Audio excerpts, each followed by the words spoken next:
قوم عاد اور قوم سمود کی تاریخ میں دو ایسی قومیں گزری ہیں جن کو اللہ تعالیٰ نے بے پناہ طاقت اور بے پناہ قوت سے نوازا تھا۔ ان کی طاقت کا کوئی مقابلہ نہیں کر سکتا تھا۔ یہ قوم دنیا کی لمبی ترین قوم تھی۔ ان کے جیسی قوم نہ ان سے پہلے آئی اور نہ ہی ان کے بعد اللہ تعالیٰ نے ان کے جیسی قوم کو پیدا فرمایا۔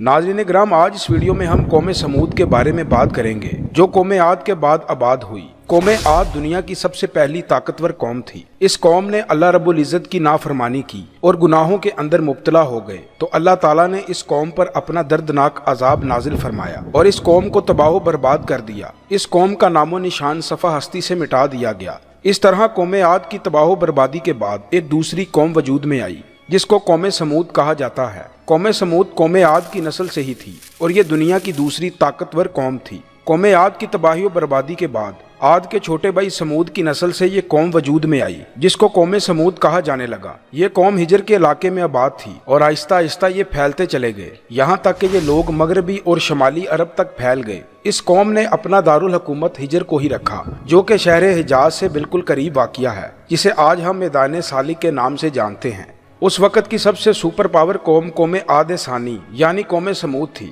اللہ تعالیٰ کا ان پر یہ خاص کرم تھا کہ یہ قوم انتہائی طاقتور تھی اور اللہ رب العزت نے اس قوم کو بے شمار نعمتوں سے بھی نوازا تھا۔ تاریخ کی کتابوں میں اس قوم کا قد 40 ہاتھ بتایا گیا اور ان کی اوسط عمر 900 سال سے 1000 سال تھی۔ اللہ تعالیٰ نے ان جیسی قوم دوبارہ پیدا نہ کی۔ یہ ایک ایسی قوم تھی جن کو کوئی بیماری نہ لگتی تھی اور نہ ہی ان کے لوگ بوڑھے ہوتے تھے اور نہ ان کے ہاتھ پاؤں کمزور ہوتے۔ یہ لوگ ہمیشہ جوان اور تندرست رہتے۔ یہ لوگ اتنے طاقتور تھے کہ ان کی نظر تک کمزور نہ ہوتی تھی۔ اس قوم کی ایک نمایاں خوبی یہ تھی کہ اگر قوم سمود کا کوئی مرد اپنی عورت کے ساتھ ایک بار ہم مستری کر لیتا تو وہ عورت ایک ہی بار میں حاملہ ہو جاتی تھی۔ یہی وہ خوبی تھی جس کی وجہ سے یہ قوم عاد کی تباہی کے بعد قوم سمود کے نام سے ابھری اور جلد ہی دنیا کے اندر اپنا اثر و سلوک پیدا کر لیا۔ ایسی شاندار قوم جس قوم کو اللہ تعالیٰ نے بے پناہ طاقت اور بے شمار نعمتوں سے نوازا تھا، لیکن اس کے باوجود اس قوم نے کون سا گناہ سر انجام دیا جس کی وجہ سے اس قوم پر اللہ رب العزت نے اپنا دردناک عذاب نازل فرمایا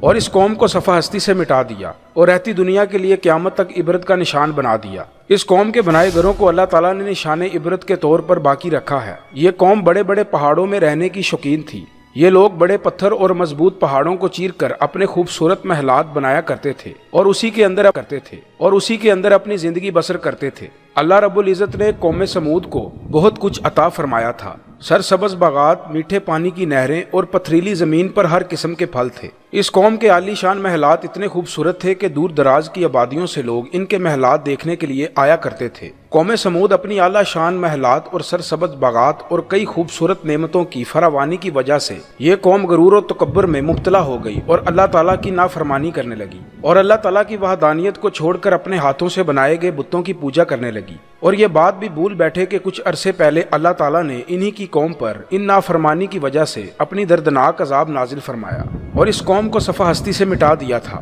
اس دنیا کی طاقتور اور بدبخت قوم کی طرف اللہ تعالیٰ نے اپنے پیارے نبی حضرت صالح علیہ السلام کو مبعوث فرمایا تھا۔ پھر حضرت صالح علیہ السلام نے اللہ تعالیٰ کے حکم کے مطابق اس قوم کو بت پرستی سے منع کیا اور اللہ رب العزت کی وحدانیت کی طرف بلایا اور ایک سچے خدا کی عبادت کرنے کا حکم دیا۔ لیکن اس قوم کے سرداروں نے حضرت صالح علیہ السلام کو جھوٹا ثابت کرنے کے لیے ان سے معجزہ طلب کر لیا۔ اس قوم کے سردار حضرت صالح علیہ السلام سے کہنے لگے کہ آج تک جو بھی نبی آیا وہ اپنے ساتھ کوئی نہ کوئی معجزہ لے کر آیا، اور اگر تم اللہ کے سچے نبی ہو تو ہم کو معجزہ کر کے دکھاؤ۔